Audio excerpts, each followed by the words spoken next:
Enggak. Assalamualaikum warahmatullahi wabarakatuh.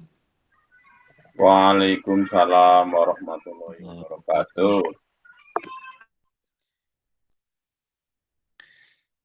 Bismillahirrahmanirrahim. Alhamdulillahirabbil alamin wa bihi nasta'inu ala umurid dunya waddin. Wa sallallahu ala sayyidil anbiya'i wal mursalin wa ala alihi wa sahbihi ajma'in. Amma ba'du.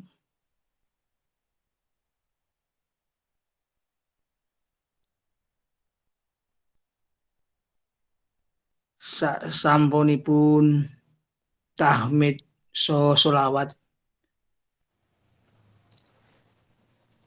monggo sareng-sareng kita bersyukur kehadirat Allah Subhanahu wa taala ini menopo kita masih dalam pertolongan Allah. Kita bisa melaksanakan acara virtual menika kanthi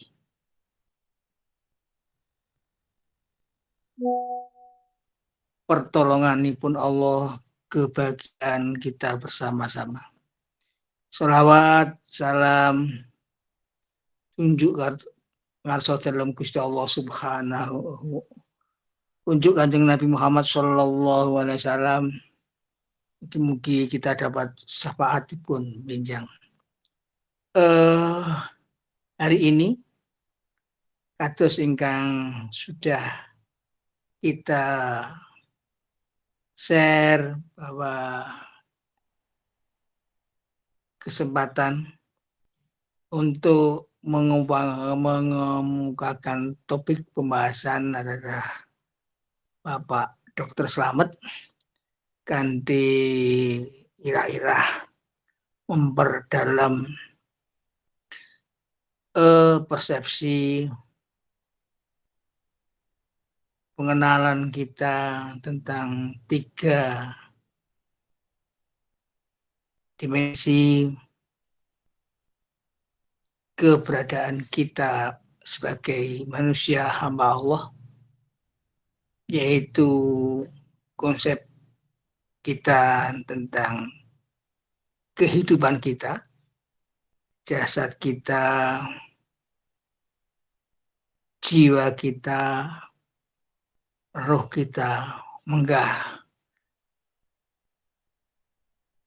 melalui pendekatan ilmu pengetahuan, utamanya pengalaman ilmu medis dan hubungannya dengan hubungannya dengan konsepsi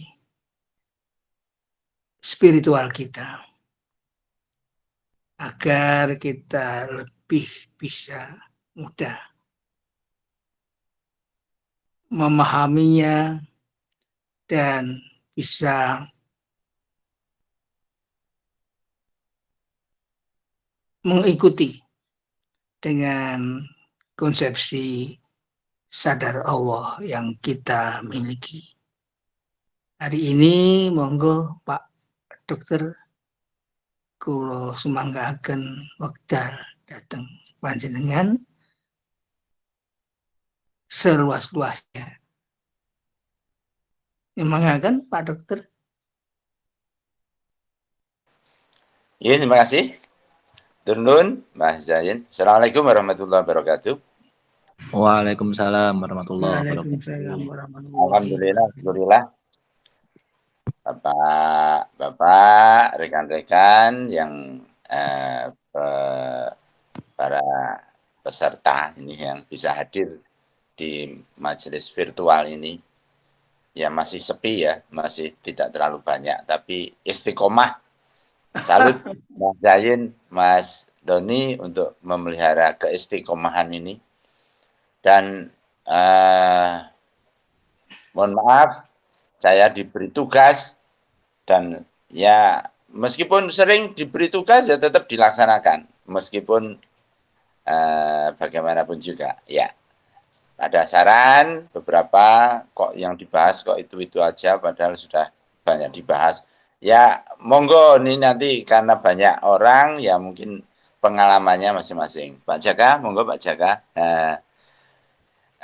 Kebetulan saya ini ya orang medis, terus saya pengamal di NSA dan terus terang saja saya juga sedang belajar terus belajar dengan keterbatasan mengenai eksistensi manusia ini, semakin kenal diri, semakin kenal Allah, dan semakin kenal dengan kehidupan ini. Rekan-rekan, jadi ini bukan saya sebagai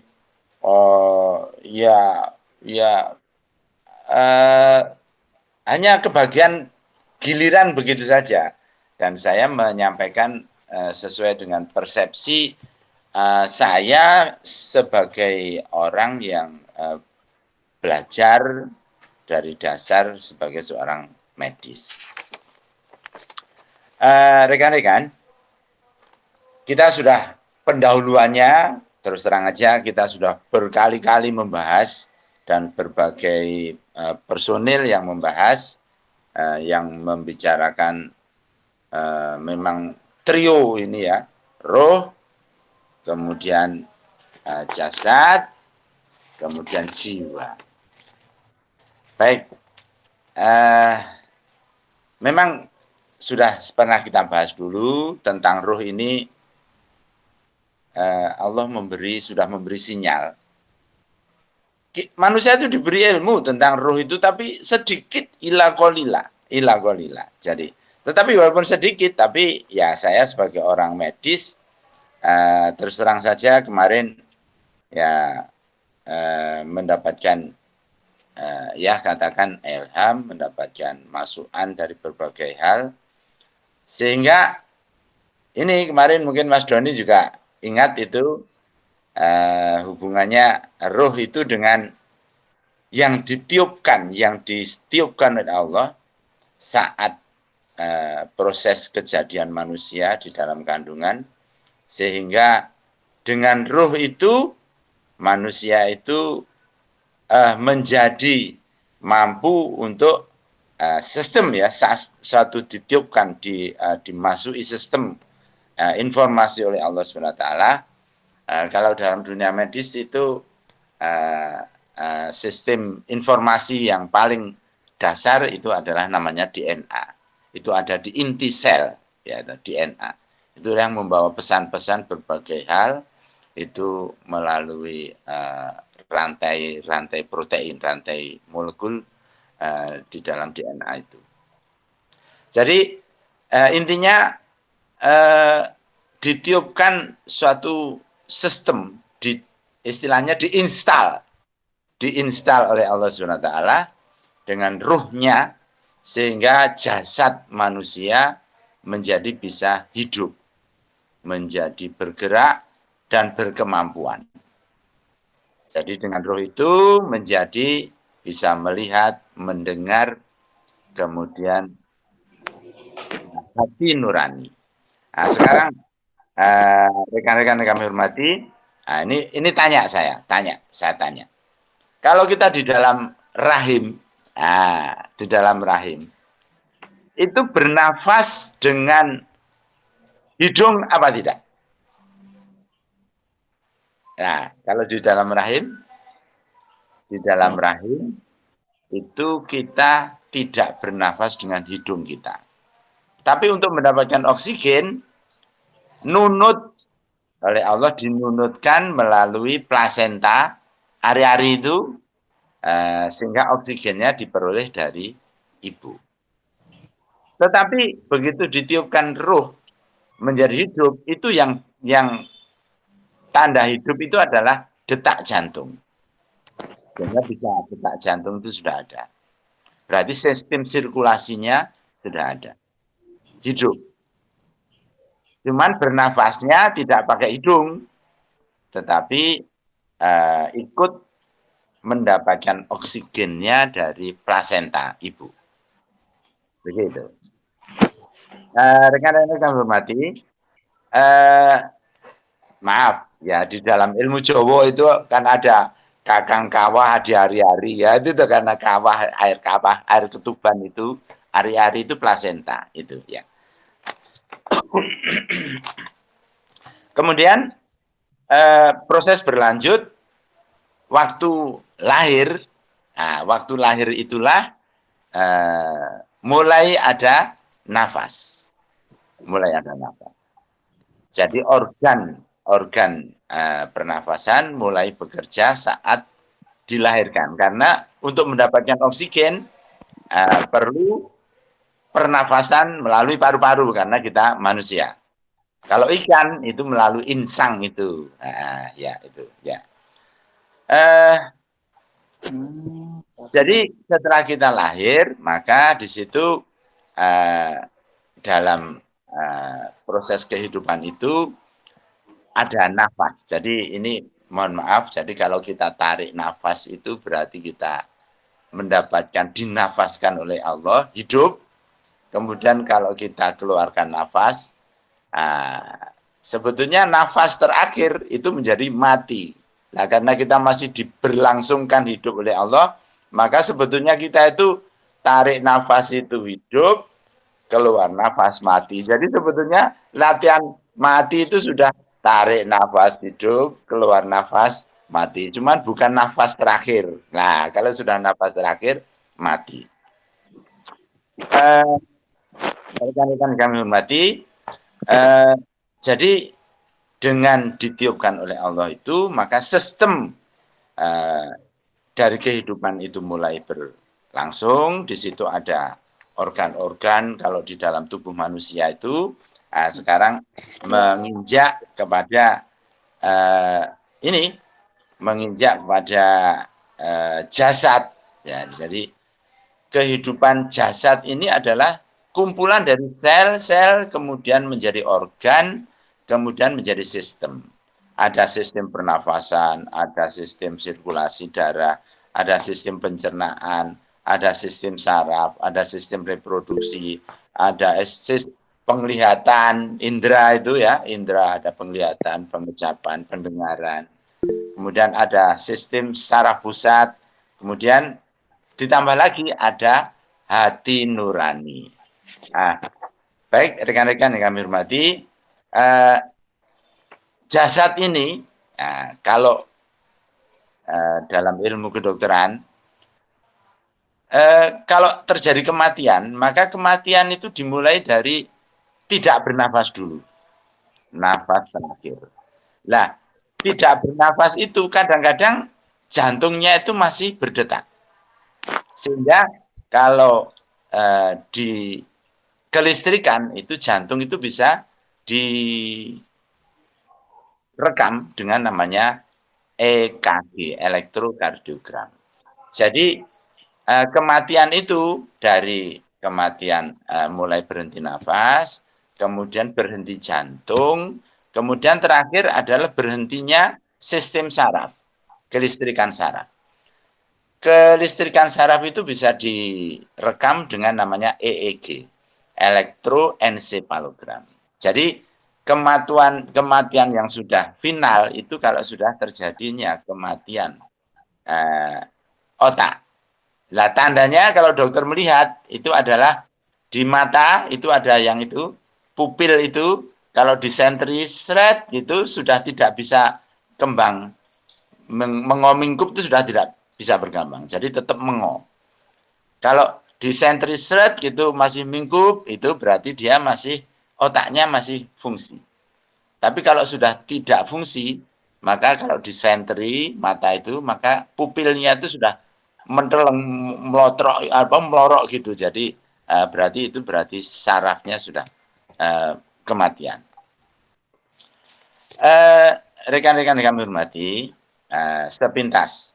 Nah, sekarang dalam ilmu kedokteran itu juga dipelajari tentang jiwa. Nah, dalam ilmu jiwa itu dalam ilmu kedokteran namanya psikiatri. Kalau psikolog seperti Pak Pur itu adalah ilmu tentang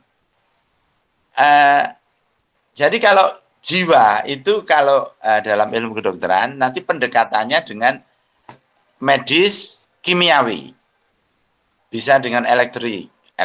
Nah, tapi kalau psikologi itu persuasif, jadi pendekatannya dengan rasa dan sebagainya, dengan sistem berpikirnya.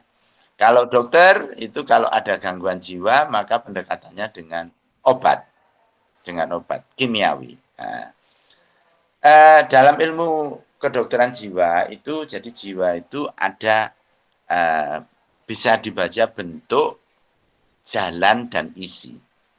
Bentuk, jalan dan isi.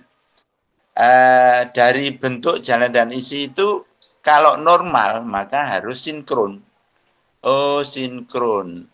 Kalau bentuknya rasional, jalannya searah, tidak ditanya ngalor, jawab ngidul begitu. Tapi jalannya benar, jadi sekuensi, jadi urut. Kemudian isi itu isinya sedih, bahagia, gelisah dan sebagainya. Jadi jiwa itu yang normal antara bentuk, isi dan jalannya itu sesuai. Kalau tidak sesuai namanya jiwa yang terpecah. Bahasa kerennya itu namanya schizophrenia atau yang disebut dengan gila itu ya. Jiwa yang terpecah. Jiwa yang terpecah. Baik, rekan-rekan hormati, kita dengan karena saya sebagai pengamal DN, maka di sini pendekatannya Pak Pur ngajari kita dengan cipta, rasa dan karsa. Di situ karena jiwa kita itu dari dilahirkan kemudian berproses, dari proses melihat, mendengar dan hati nurani apa yang dilihat, pengalaman menjadi terbentuk karakter. Lah karakter itulah yang dituntun oleh Allah SWT. Kalau menurut karepe manusia sendiri maka tidak terarah. Tapi oleh Allah dituntun melalui wahyu, sehingga dengan tanda-tanda dari wahyu, kita orang Islam ya dengan Al-Quran, maka jiwa itu dengan pengalamannya, apa yang dilihat, apa yang didengar, apa yang dirasa, nah maka dari itu ada cipta, rasa, karsa yang Pak Pur selalu kita bersama-sama mempelajari, menjadi terbentuk adanya karakter. Baik rekan-rekan, sekarang saya membandingkan ya. Kalau manusia mati itu bagaimana? Kalau manusia hidup itu bagaimana? Nah sekarang begini, kalau manusia mati itu kan berarti jasadnya, berarti proses kehidupannya sudah berakhir sehingga jasadnya sudah tidak berfungsi, sistem-sistem sudah tidak berfungsi, maka dikubur. Ruhnya, sistem informasinya kembali pada Allah. Nyawanya, dayanya sudah tidak ada.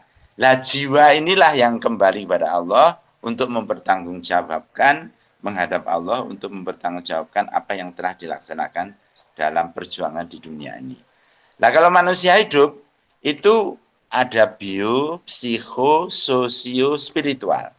Jadi selalu berproses, ada input, ada proses, ada output, ada outcome. Selalu berproses. Nah, kita mengenal dengan DNSA ini dengan mindfulness.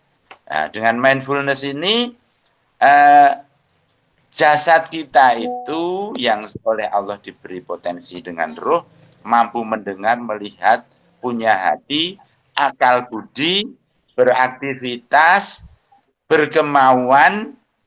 Lah kita itu, jiwa kita itu diuji oleh Allah untuk menetapkan posisi saat ini dan saat nanti. Nah, oleh karena itu kita dilatih dengan mindfulness untuk mengisi hari ini dengan kondisi sekarang, menerima subhanallah dengan rasa menerima Allah, subhanallah, alhamdulillah dengan rasa syukur, kemudian Allahu Akbar dengan keyakinan adanya pertolongan dari Allah.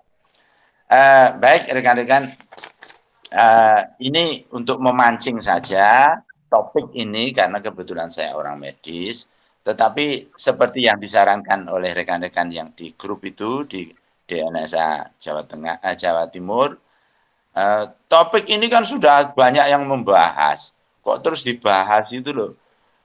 Apa gak monoton gitu. Tapi ini memang pengalamannya kan beda. Saya berangkatnya dari ilmu medis, kemudian belajar di NSA sehingga mengenal lebih banyak. Oh, begini toh, gitu. Eh, karena ini pengalaman. Kemarin Pak Jaka pengalamannya Pak Jaka begini kan pengalaman nggak terbantahkan namanya pengalaman. Dengan kita mengikuti proses belajar bersama seperti ini, maka muncul nanti semakin banyak wawasan kita, cipta rasa dan karsa kita itu semakin bisa sesuai dengan apa yang diharapkan oleh Allah, menjadi tidak hanya sebagai saksi saja, tapi kita bisa meningkat menjadi seorang abdi yang taat, yang baik, dan mendapatkan bisa sebagai dipercaya oleh Allah menjadi khalifah yang entah dipercaya sebagai apa, yang optimal sebagai karakter yang baik. Uswatun hasanahnya dari Nabi Muhammad SAW bisa kita tauladani. Demikian rekan-rekan sebagai pancingan kami persilakan untuk rekan-rekan cukup banyak ini yang mengikuti. Ada Mas Didi, ada Pak Mbak Jaka tadi ini Pak yang ditulis di YouTube yang barusan muncul ini Mas Doni ini Pak siapa monggo kok namanya nggak muncul di YouTube. Pak siapa Pak ini Pak pakai kopiah hitam putih. Pak Rohmat. Pak Rohmat. Oh, Pak Rohmat. Oh, nggih. Pak Rohmat. Nggih, tulisane. Monggo kami silakan. Bang Salam, monggo kami silakan. Monggo. Nggih. Kami silakan monggo Mas Doni dibagi. Nggih. Pendahuluan dari saya cukup itu dulu, nanti kita tanya jawab sehingga berkembang. Monggo, kami silakan. Monggo Mas Doni persilahkan teman-teman untuk memberikan tanggapannya, pengalamannya, ataupun perbaikan-perbaikan yang bisa kita tangkap pada malam hari ini.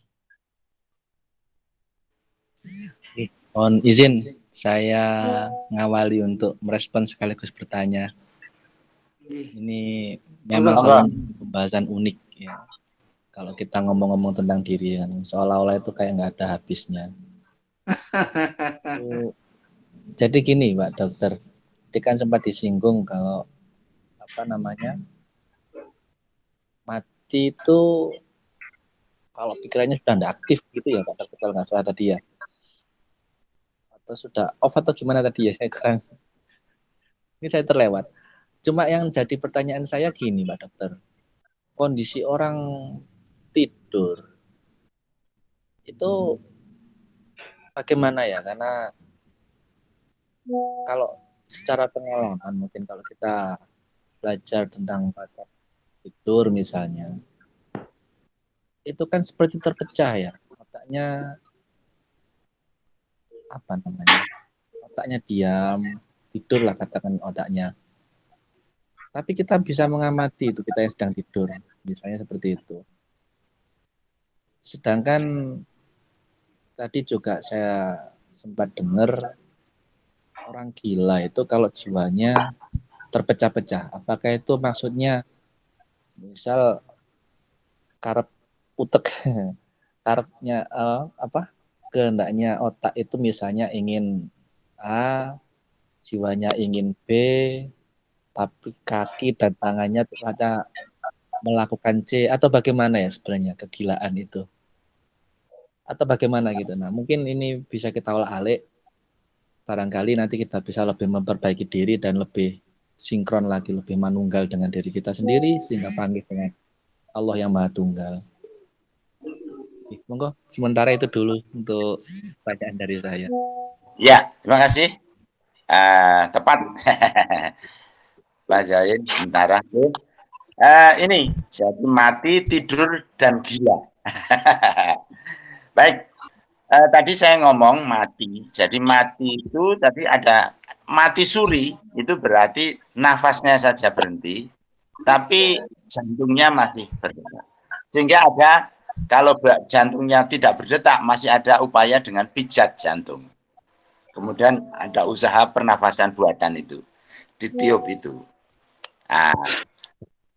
Lah kalau mati yang sudah betul-betul mati itu kalau otaknya itu yang mati, dan tandanya itu adalah itu tadi pupil yang di mata itu kan ada yang bunder, kalau disentolopi mingkus, kalau dihindari mekar lagi. Kalau disentolopi mingkus, kalau dihindari mekar lagi. Lah itu kalau sudah mati maka disentolopi itu sudah tidak bergerak. Jadi pupilnya itu ya sudah tidak bergerak. Itu berarti mati. Berarti otaknya mati. Otaknya udah nggak ngerespon. Gimana? Nggak ngerespon lagi, Pak. Maksudnya otaknya. Oh ya. Jadi otaknya sudah tidak respon lagi. Jadi sehingga terus terang saja di kedokteran itu untuk melihat kesadaran itu ada namanya Glasgow Coma Scale. Jadi kesadaran manusia itu bisa diukur mulai dari kesadaran yang tingkat rendah sampai kesadaran yang optimal. Kalau kesadaran yang optimal itu berarti bisa merespon ditanya yang jawab, kemudian waktu ngerti dan sebagainya. Jadi kesadaran yang optimal. Nah kalau orang tidur itu kalau dibangunkan kan terus bangun. Nah berarti dia itu sadar kalau dibangunkan. Kalau pingsan itu dirangsang itu enggak terbangunkan. Jadi kesadarannya berarti dia respon otaknya rendah. Jadi terjadi kerusakan otak. Itu bisa dinilai namanya tingkat kesadaran fisik, tingkat kesadaran fisik. Nah itu. Jadi dokter bisa itu. Ditanya orientasinya benar, orientasi terhadap dirinya benar, orientasi terhadap waktu benar, orientasi terhadap tempat benar, begitu. Itu berarti kesadarannya penuh, otaknya bisa respon. Karena sebagai contoh otak kita, cara kita dengan badan kita, normal, mohon maaf, kalau kita itu menunjuk dengan mata terpejam, menunjuk ke hidung sekarang, orang normal, mata terpejam menunjuk hidung, bisa. Nah, karena respon otaknya kesadarannya penuh. Kalau orang yang gangguan stroke itu disuruh menunjuk hidung, melek saja, itu nggak bisa. Ini gitu. Jadi koordinasinya nggak benar. Nah, itu tangannya mau digerakkan tapi nggak bisa. Jadi antara kemauan otaknya dengan badannya nggak sinkron. Jadi ini kalau kesadaran penuh, ini kesadaran fisik yang kesadaran. Lah kita belajar kesadaran jiwa. Oleh karena itu ini sesuatu yang menarik sekali, Mas Doni. Kalau mati itu berarti sudah tidak respon, otaknya sudah tidak respon. Kalau orang pingsan ada kesadaran tapi dengan cubitan itu baru terasa. Itu dari kesadarannya ada tingkat-tingkat. Kalau sudah terjadi kerusakan otak, misalnya orang gegar otak itu maka tidak sadar sampai lupa. Buka apa barang nggak terasa.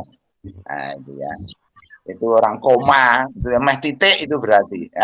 Gitu. Jadi kemudian itu tidur. Nah, tidur itu berarti hanya kesadarannya turun. Kita aja dikir nafas ini kalau kita bisa tenang sampai tenang itu saking tenangnya bisa kebajut tidur gitu Mbak Zain. Saking saya sering Pak. Lah itu ya. Saking tenangnya kebajut tidur. Karena memang Tidak eh, membutuhkan kesadaran, puncak tapi dari membutuhkan. sadar Allah itu justru antara tidur dan bangun itu. Saya Jadi sempat bingung. Saya ya sempat itu bingung tanya betul. Pak Pur. Katanya Pak Pur itu sudah di alam Iya, mana katanya. ya itu benar. Jadi puncak kesadaran terhadap Allah itu justru kalau kita sendiri itu tidur tadi, berarti dirinya, egonya hilang. Adanya cuma Allah saja. Jadi batas itulah yang harus bagaimana cara menjaganya antara tidur dan bangun. Nah itu puncaknya. Jadi frekuensi otaknya dalam keadaan yang paling frekuensinya paling rendah. Jadi paling rendah.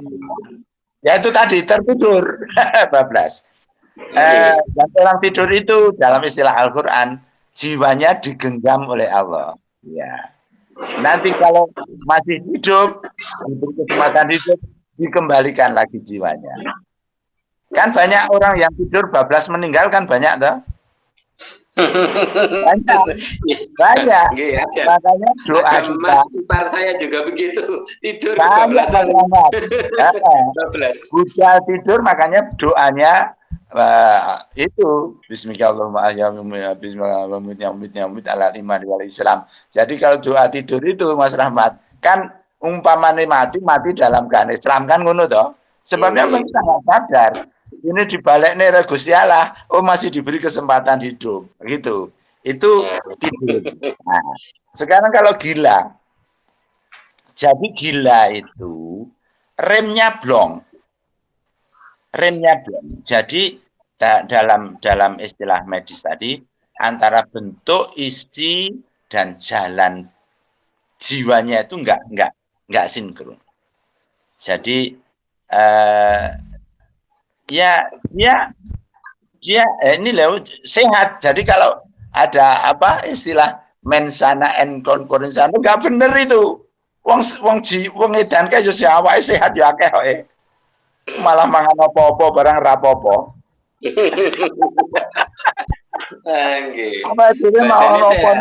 Badannya sehat, melakukan apa saja. Iya. Jadi manusia ini tingkat yang paling mulia itu adalah di kesadarannya. Oleh karena itu kalau kita itu di zikir nafas itu menjaga kesadaran diri kita, marwah kita, harga diri kita sebagai manusia itu tertinggi. Sadar Allah. Dan sadar Allah tidak hanya sekedar sadar saja, tapi sadar Allah. Nah, disinilah kita belajar rekan-rekan, sehingga kita terus belajar.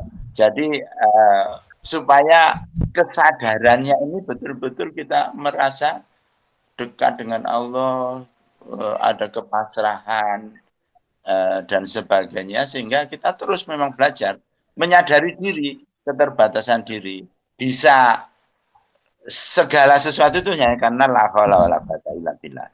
Tapi kita diuji tadi, kalau kita hidup ini diuji potensi yang diberikan oleh Allah, fujuruha wa taqwaha, kita itu diuji untuk menentukan posisi kita sekarang hari ini dan besok di akhirat nanti. Begitu, rekan-rekan. Nah, kalau sudah kesadarannya itu terganggu dengan orang gila itu, kan berarti sudah tidak mendapatkan tanggungan itu.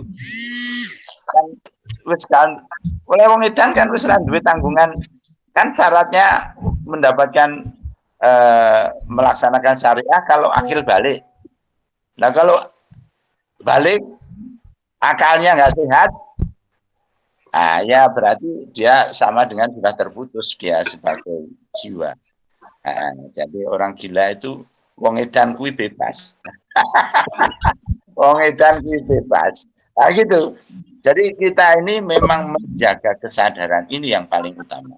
Jadi dalam kesadaran itu potensi jiwa itu tadi bisa punya cipta rasa karsanya ini benar. Kemudian mempunyai ini ada istilah kesadaran. Jadi orientasinya benar, orientasi terhadap dirinya, orientasi terhadap lingkungannya, orientasinya terhadap Allah, orientasinya terhadap orang lain, posisinya itu benar. Nah, ini namanya kesadaran. Istilah yang sederhana, sadar berlalu lintas, sadar hukum, sadar kamera. Itu. Nah, kalau kita itu sadar Allah, yang kita pelajari kan itu. Jadi kita itu sadar Allah. Wah, aku diawasi harus Gusti Allah terus. Aku itu mendapatkan tugas ini.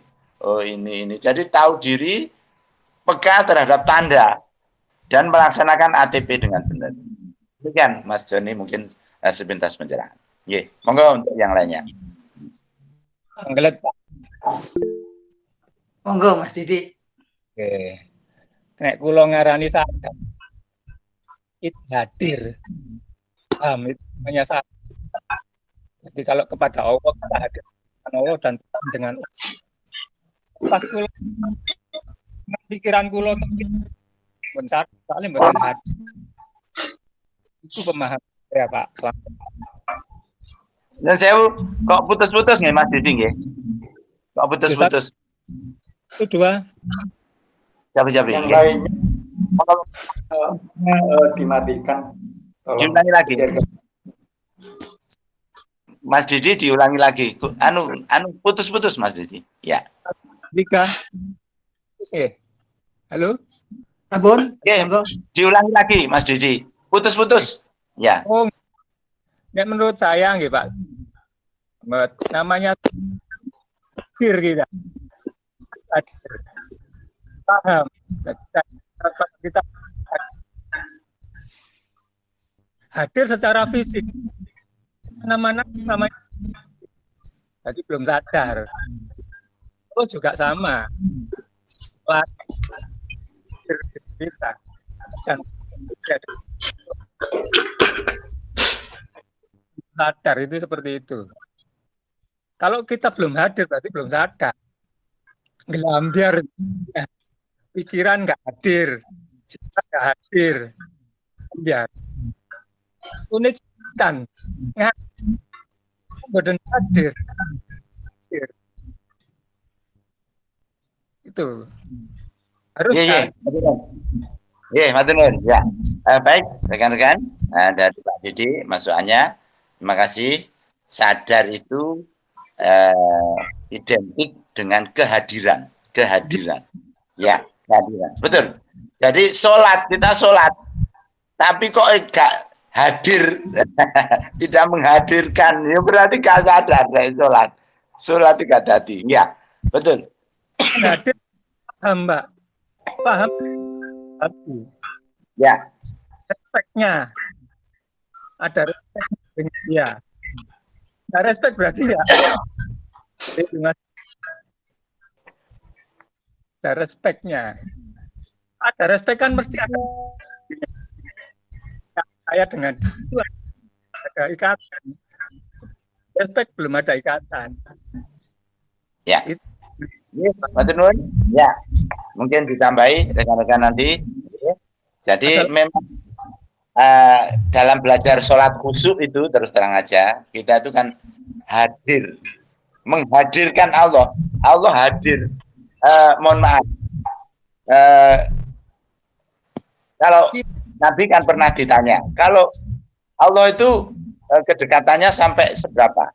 Lebih dekat dari urat nadi. Nah, ini dengan belajar tadi tentang ruh tadi, bahwa kita begitu lahir, itu proses di dalam kandungan, itu sudah dihadirkan ruh itu. Jadi kehidupan ini Allah itu lebih dekat sebelum terbentuk organ itu sudah Allah itu hadir. Lah, dalam keseharian kita lah yang sering tidak menghadirkan Allah. Ya itu. Terus respon benar. Sama dengan tadi, sadar badan, jasad, tadi berarti respon. Responnya benar apa tidak? Kemudian orientasinya benar apa tidak? Nah, jadi kalau kita beragama tapi orientasinya gak benar, ya berarti ya gak benar. Jadi memang sadar itu, kesadaran itu erat sekali dengan hadir, kemudian respon, respect. Makanya Pak Pur selalu mengajarkan di dalam kita itu selalu nanti ATP. Amanah, tanda perintah. Dalam aplikasi kehidupan nyata. Terbentuk karakter, tidak hanya sekedar latihan. Ya, terima kasih.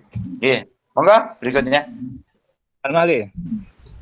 Pak Jaka tadi tangan mungkin ada yang mau disampaikan.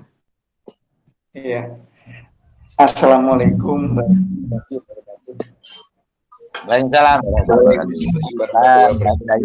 Sama Pak Rahmat. Mute dulu. Banyak sekali masukan yang saya terima, yang saya dapatkan dari Bapak Dr. Selamat hari ini. Tadi bahasanya banyak dibahas tentang kematian. Jadi saya jadi teringat puncaknya orang berzikir. Itu kalau yang saya rasakan jasa seperti tertidur. Jadi sampai dibentak pun tidak akan mendengar dia. Dan ada orang lewat pun tidak akan kelihatan dia. Sampai perasa kulit itu disentuhkan pada es pun tidak akan terasa dia. Yang saya alami seperti itu kira-kira. Bahkan mungkin jika coba di tas itu lilin dinyalakan di depan itu tidak akan bergerak kira-kira itu. Karena sangat baik itu, tapi yang saya rasakan cuma uap air itu yang tadinya itu masuk ke gelagapan, begitu dibuat berzikir jadi hilang tuh. Itu menandakan nafasnya sangat halus. Di situ tadi seperti kita seolah-olah belajar masuk ke alam kematian. Ya, tentang tadi yang disinggung tentang sadar, itu mungkin bahasa lainnya mungkin kalau sinyal kita terhubung, tersambung gitu.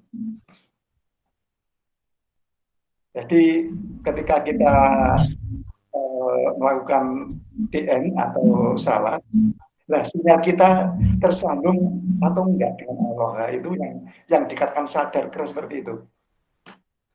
Cuma itu tambahan dari saya. Terima kasih. Terima kasih.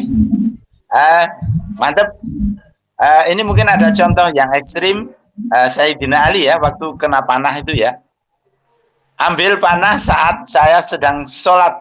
Pada waktu itu beliau sholatnya khusyuk, sehingga panah dicabut tidak terasa. Gitu Mas Dani. Ya, ini mungkin kita dalam DNS akan juga latihan tempo itu sampai geringgingin barang ditahan sampai tidak terasa. Misalnya begitu itu latihannya. Jadi menghilangkan apa ya? Ya untuk fokus kepada Allah. Jadi seperti diri kita itu ditenggelamkan gitu demi kepentingan untuk fokus kepada Allah. Khusyuk. Nah, ini. Mungkin monggo Zain mungkin. Tanggal mana, Pak? Monggo. Mas Didi. Orang gila itu seperti psikenya banyak spiritu banget. Yang ngarani orang gila itu bukan mentalnya yang perasaannya, pikiran dan perasaannya wong macet gitu. Sehingga begitu pikiran ini macet, terus si numpuk stres numpuk si kan gitu pertama. Orang gila itu sebenarnya sakit, justru orang kebaikan, orang baik gitu. Yang baik-baik yang membuat orang justru orang yang tekan jiwanya wong arogan, maka jiwa itu orang yang fujur gitu. Itu yang namanya sakit gila itu jiwanya. Itu menurut saya. Monggo, Pak. Maaf, terima kasih Pak Didi. Ini omong jujur ya, memang sakit jiwa itu bermaneka warna ya. Maaf, ini yang sekarang sedang rame ya, ini dengan kepribadian yang waham kebesaran misalnya, megalomania. Wah ini jadi nggak umum gitu loh, nggak umum. Jadi sehingga berperan seperti Nabi, berperan sebagai Presiden Soekarno dan sebagainya. Jadi enggak umum. Jadi di situ jadi ini bentuk, isi dan jalan. Jadi bentuknya sering tidak rasional. Nah, seperti itu. Terus terang aja, macam-macam. Jadi kegilaan itu macam-macam, Pak. Tapi nanti secara medis, nanti pengobatannya itu adalah penenang. Intinya penenang. Jadi remnya itu blong itu, terus diberi penenang, terus tidur, gitu loh. Maka dari itu kita dengan zikir nafas itu ya ayat Tuhan nafsul mutmainnah irji'i ila rabbiki radiyatan marjah fatkuli fi abiyati watkuli jannah. Jadi kita menjaga supaya jiwa ini tenang. Wis ora usah nggih penenang dengan zikir saja. Karena kalau dengan obat penenang itu narkoba, itu jenis narkoba. Jadi nanti jadi ketergantungan. Ya, seperti itu. Jadi kita diajarkan melalui agama, yaitu dengan khusyuk, dengan zikir ini menjadi jiwa menjadi mutmainnah. Menjadi mutmainnah. Jadi manusia itu kan ada keinginan, ada kebutuhan. Sebetulnya keinginan yang tidak terbendung itulah yang jadi merusak jiwa manusia. Nah itu. Oleh karena itu kita diusahakan untuk berpasrah pada Allah dan sebagainya, mengenulkan ego, diusahakan egonya itu serendah mungkin. Jadi ya alwamah amarahnya itu ditekan sedemikian rupa sehingga yang muncul itu adalah mutmainnahnya dan sebagainya. Jadi seperti itu. Karena memang ini penilaiannya itu double, dari psikiatri itu berarti dokter, terus dari psikolog. Nah itu seperti jiwa kepribadian ganda dan sebagainya. Itu macam-macam Pak. Jadi untuk kita yang benar itu adalah cara yang dicontohkan teladan oleh Nabi Muhammad itu, bagaimana hidup yang benar itu. Seperti itu. Mungkin antara lain dengan zikir ini. Nggih, mungkin demikian. Saya setuju Pak Slamet. Orang yang sakit jiwa sebenarnya penyakit di hawa nafsu yang terlalu besar. Tuh. Kan jiwa yang sehat itu nutrisi tak ada fujur. Itulah jiwa yang sehat. Nah, itu kan orang-orang yang beribadah ya. Hati. Orang-orang yang bertakwa sehat. Orang yang fujur itu sedang orang-orang gila jiwanya Pak. Mentalnya yang rusak. Orang yang fujur itu sakit jiwa itu. Jadi pemahaman saya ya, jadi fujuruha wa taqwaha. Kita pokoknya yang penting ketakwa saja, ketakwanya itu. Iya. Nggih. Aduh, mungkin bacain patrenya bacain. Ya, yang menjadi apa yang kita tangkap bahwa perjalanan hidup kita itu terlalu banyak dorongan-dorongan yang untuk keinginan yang melatar belakanginya, tapi memilih dorongan yang diridhoi Allah adalah jalan yang mulia untuk menghadirkan diri kita secara utuh di hadapan kehidupan ini, di dalam kehidupan ini, untuk bisa bersama dengan kehendak Allah. sehingga kita tetap di dalam sirotol mustaqim seperti inti daripada surat Al-Fatihah. Kita memuja-muji Allah Subhanahu wa Ta'ala, mengakui kebesaran Allah, kita adalah miliknya dan tidak ada Tuhan selain Allah, maka kita serahkan kehidupan kita dan segala kebutuhan kita akan dipenuhi oleh Allah itu sendiri. Maka kita hanya berharap ihdinas sirotol mustaqim, kita selalu berada di jalan yang benar, di jalan yang lurus, untuk bisa menghadirkan hidup bersama Allah, untuk meraih kebahagiaan hidup di jalan Allah yang benar, bukan di jalan orang-orang yang senang hidupnya meskipun itu sekarang ia berhasil, tapi kenyataannya ia adalah orang-orang yang sesat. Maka yang kita pintakan kepada Allah, yang kita hidup, yang kita pilih adalah hidup bersama Allah di jalan Allah, seperti orang-orang yang telah diberi nikmat oleh Allah Subhanahu wa Ta'ala, bukan orang-orang yang sesat dan zalim. Itulah bahwa mengapa kita harus menghadirkan diri kita bersama Allah dengan kesadar Allah melalui kegiatan-kegiatan, latihan-latihan berzikir nafas, dan melaksanakan amal-amal soleh yang diperintahkan oleh Allah Subhanahu wa Ta'ala dengan tekad takwa menuju kebajikan dan kebahagiaan.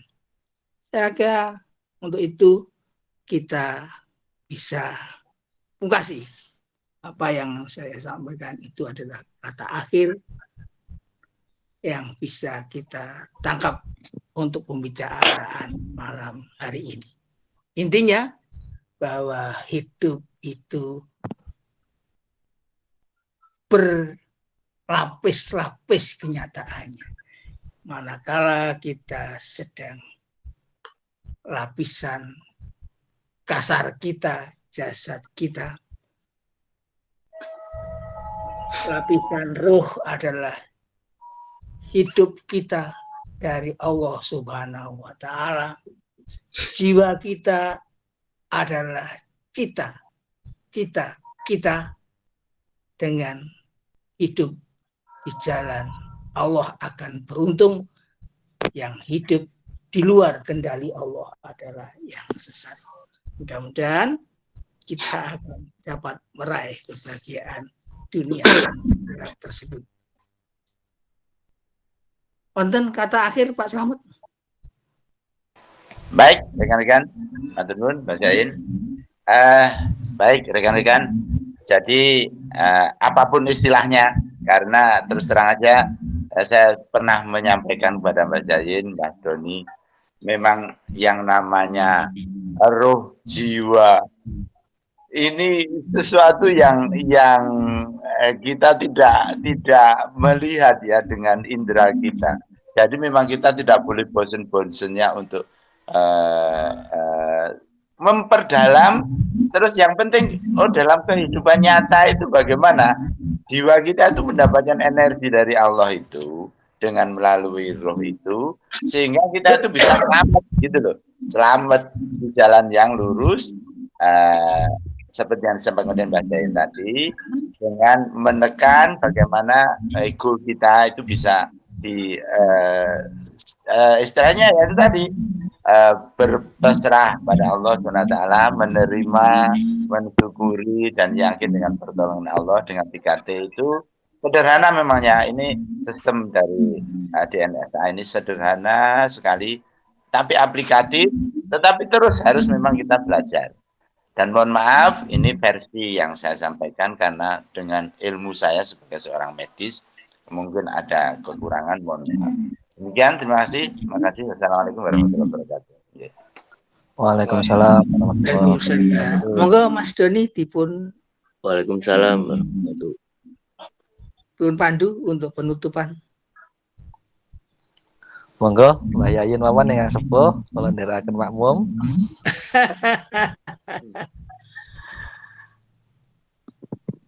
Untuk semuanya, niat baik kita hari ini mudah-mudahan mendapat berkah dari Allah Subhanahu wa Ta'ala untuk memperbaiki kehidupan kita. Kita bacakan Al-Fatihah. A'udzubillahi minasyaitonirrajim. Bismillahirrahmanirrahim. Alhamdulillahirabbil alamin arrahmanirrahim maliki yaumiddin. Iyyaka na'budu wa iyyaka nasta'in ihdinas siratal mustaqim siratal ladzina an'amta 'alaihim ghairil maghdubi 'alaihim waladdallin. Amin. A'udzu billahi minasyaitonir rajim. Bismillahirrahmanirrahim. Allahumma shalli ala sayyidina Muhammad wa ala alihi washabihi wa barik wa sallim ajmain. Salatan tunji nabiyya min jami'il ahwali wal afat wa taqdira nabiyya min jami'il hajat wa tutahhiru biha min jami'i sayyi'at wa tarfa'una biha indaka a'la darajat wa tuballighuna biha aqsal ghayat min jami'il khairat dalam innaka ala kulli syai'in qadir. Allahumma ighfir lana wa li walidina warhamhuma kama rabbayana shaghira. Wali jamil muslimin wal muslimat wal mu'minin wal mu'minat al ahya'i minhum wal amwat innaka sami'un qaribun mujibud da'wat ya qadiyal hajat wa iyyaka as'aluka wa la tahibanna wa amba bi rahmatika wa la tahridna a'inna ala dzikrika wa syukrika wa husni ibadatika wa islam imanil kamilaini jam'an tawafana wa antaradin anna ya hayyu ya qayyum ya dalal wa jalali wa ikram wa rabbi anfilni mudkhalan sidqi wa akhrijni mukhrajan sidqi wa ja'alni min ladunka sultanan nasira aku ja'al haqqa wa ja'al batil innal batila kana zahuqa. Allahumma rabbana la tuzigh qulubana ba'da idh hadaytana wa hab lana min ladunka rahmah innaka antal wahhab. Rabbana hab lana min azwajina wa dzurriyyatina qurratan a'yun waj'alna lil muttaqina imama. Allahumma Rabbana dalamna anfusana wa ilang taghfir lana wa tarhamna lanakunanna minaz zakirin. Rabbana atina fid dunya hasanah wa fil akhirati hasanah wa qina adzabannar wa subhana rabbika rabbil izzati amma yasifun wa salamun alal mursalin walhamdulillahi rabbil alamin. Al-Fatihah. A'udzubillahi minasyaitonirrajim. Bismillahirrahmanirrahim. Alhamdulillahirabbil alamin arrahmanirrahim maliki yaumiddin. Iyyaka na'budu wa iyyaka nasta'in ihdinas siratal mustaqim siratal ladzina an'amta 'alaihim ghairil maghdubi alaihim waladdallin. Allahumma shalli ala sayyidina Muhammad. Allahumma shalli. Assalamualaikum. Wassalamualaikum warahmatullahi wabarakatuh.